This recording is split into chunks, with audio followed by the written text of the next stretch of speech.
क़िससुल अंबिया हजरत शीस अलैहिस्सलाम। मोहतरम नाजरीन, गुज़िश्ता क़िस्त से हमने हजरत आदम अलैहिस्सलाम के फर्जंद और उनके बाद नबूवत का मनसब संभालने वाले हजरत शीस अलैहिस्सलाम के अहवाल का आगाज किया था। ये इसका दूसरा हिस्सा है। हमने हजरत शीस अलैहिस्सलाम के इब्तदाई हालात, उनके आसार और कदीम हवालों के साथ साथ जदीद मुहक्किकीन की काविशों का जिक्र किया था। आज की ज़ेरे नजर वीडियो में उनसे वाबस्ता दीगर हालात पेश किए जा रहे हैं। दोस्तों, तलहा फिल्म्स में आप सबको खुश आमदीद। आप देख रहे हैं तलहा फिल्म्स के सिलसिला क़िससुल अंबिया की ये 13वीं किस्त। कहा जाता है कि शीस अलैहिस्सलाम मक्के में रहते थे और ताहयात हज की रसूम अदा करते रहे।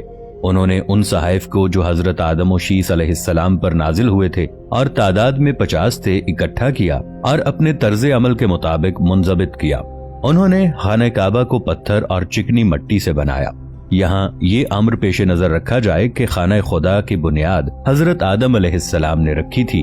फिर तूफान नूह में काबे के आसार मिट जाने के बाद हजरत इब्राहीम अलैहिस्सलाम और हजरत इस्माइल अलैहिस्सलाम की तरफ से काबतुल्लाह को अस्सर नौ उस्तवार करने का वाकया सबसे नुमाया है। ताहम काबे को पत्थर और चिकनी मट्टी से मजबूत करने में हजरत शीस अलैहिस्सलाम के किरदार का भी जिक्र मौजूद है। एक सवाल जो आम लोगों के जहनों में पैदा होता है ये है कि क्या हजरत शीस अलैहिस्सलाम मक्का में हजरत इब्राहीम अलैहिस्सलाम से भी पहले आए थे? क्योंकि तासुर यही है कि मक्का में हजरत इब्राहीम अलैहिस्सलाम की आमद से कब्ल कोई जीरू ना था। इसका जवाब जरा मुफस्सल है, मगर पूरा पसे मंजर बयान किए बगैर बात वाज़े ना होगी। कुरान मजीद की सूरतुल इनाम में अल्लाह ताला ने मक्का मुकर्रमा को उम्मुल कुरा यानी इंसानी बस्तियों की मां कहा है और सूरह आले इमरान में मक्का मुकर्रमा में कायम खाना खुदा को लोगों के लिए अव्वलीन इबादत गाह कहा है। बेशक सबसे पहला घर जो लोगों की इबादत के लिए बनाया गया वही है जो मक्का में है, बरकत वाला है और सारे जहान वालों के लिए मरकज़े हिदायत है।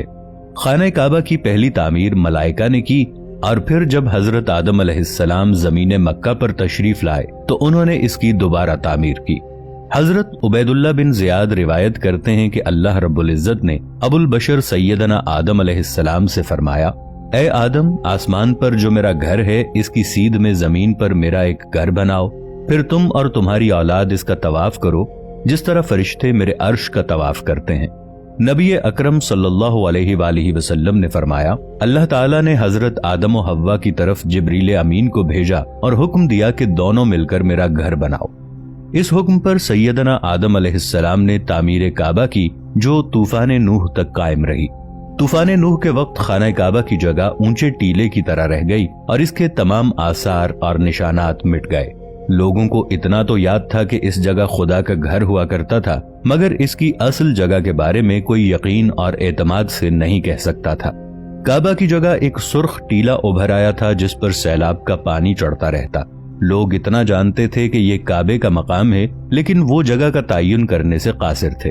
मजलूम और पनाह के मुतलाशी दूर दराज इलाकों से वहां आते और करबो मुसीबत से निजात के लिए दुआएं करते जो मुस्तजाब होती।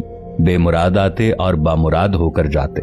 लोग उस जगह का हज भी करते थे। इस तफसील से ये अंदाजा किया जा सकता है कि ये लोग हजरत आदम अलैहिस्सलाम और शीस अलैहिस्सलाम ही की नस्ल से थे, जो खुदा की वहदानियत पर यकीन रखते थे और इबादत की गरज से कशां कशां चले आते थे। हजरत इब्राहीम अलैहिस्सलाम के जमाने तक काबा इसी हाल में रहा। जब हजरत इस्माइल अलैहिस्सलाम और बीबी हाजरा उस मैदान में आकर ठहरे और उनकी वजह से यहाँ कुछ आबादी हो गई, तब हजरत हाजरा के इंतकाल के बाद हजरत इब्राहीम अलैहिस्सलाम को हुक्म हुआ कि आप हजरत इस्माइल अलैहिस्सलाम को साथ लेकर यहाँ इमारत काबा बनाएं।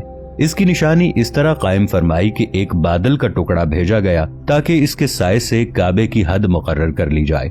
हजरत जिब्राइल अलैहिस्सलाम ने इस साए की मिकदार खत खींचा और हजरत इब्राहीम अलैहिस्सलाम ने इस खत पर यहाँ तक जमीन खोदी कि बुनियाद हजरत आदम अलैहिस्सलाम नमूदार हो गई और उस बुनियाद पर इमारत बनाई।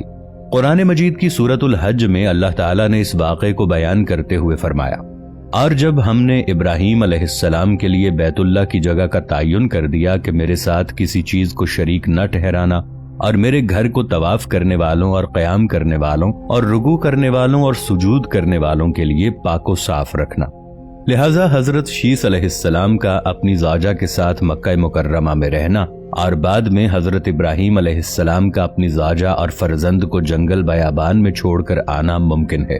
حضرت شیس کے فرزند کا نام قینان تھا، دوسرے بیٹے کا نام انوش تھا۔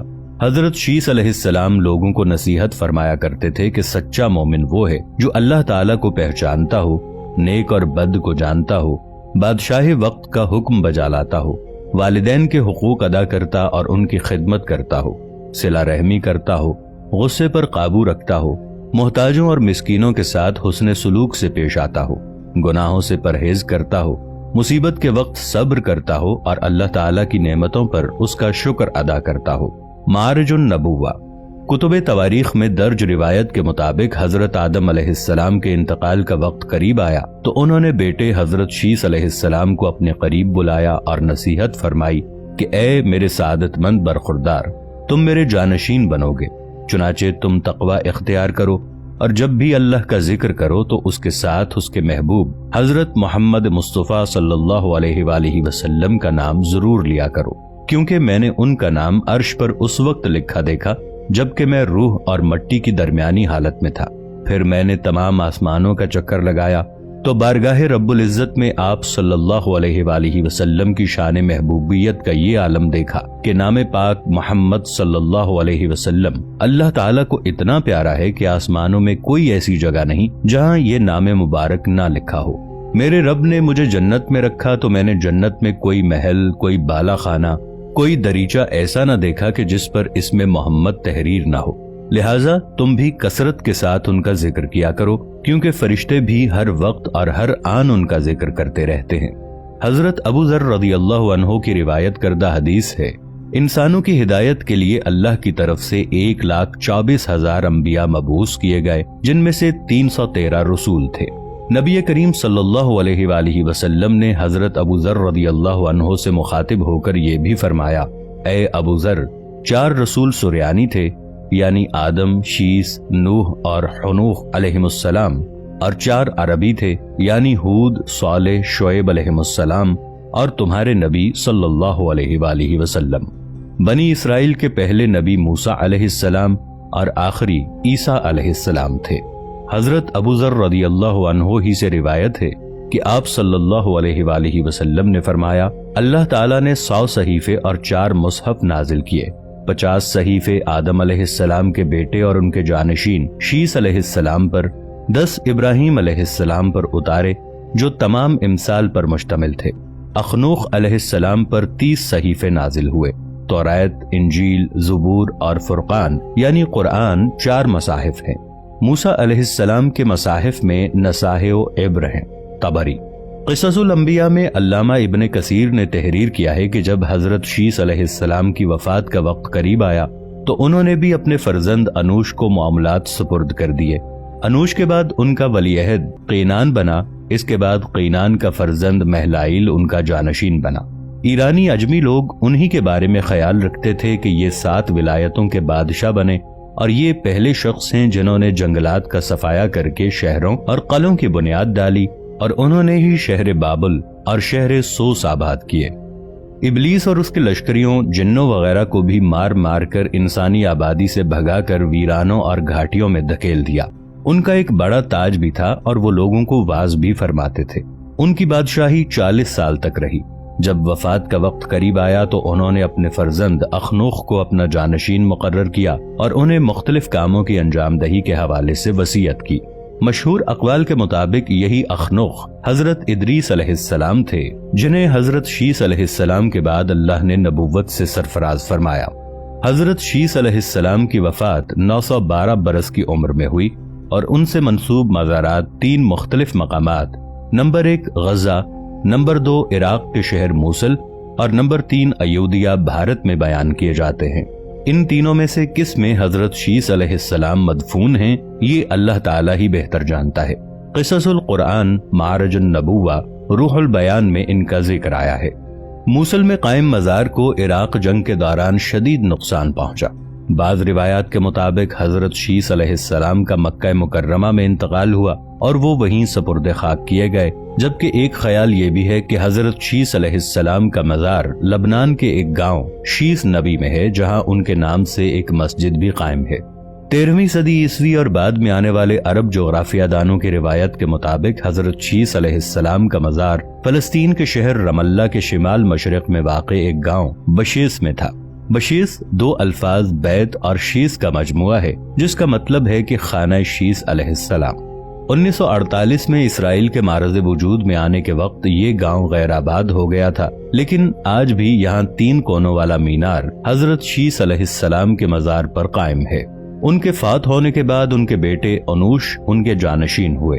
उनकी आखिरी आरामगाह से एक और भी बयान है कि शीस कोहे अबू कबीस के गार में अपने वालिदैन के पास दफन हुए। उन्होंने 912 साल की उम्र पाई थी। नाज़रीन मोहतरम, इसके साथ ही किस्सा शीस अलैहिस्सलाम मुकम्मल हुआ। क़िससुल अंबिया का सिलसिला जारी है। अल्लाह की इन बरगुज़ीदा हस्तियों से मुताल्लिक अहम निकात और अहवाल जानने के लिए हमारी आइंदा वीडियोस का इंतजार कीजिए। इस दिलचस्प सिलसिले से लम्हा बलम्हा आगाह रहने के लिए हमारे इस चैनल को सब्सक्राइब करते हुए बेल आइकॉन को दबा दीजिए, ताकि हमारी आने वाली वीडियोस भी इसी तसलसल से आप तक पहुंचती रहें।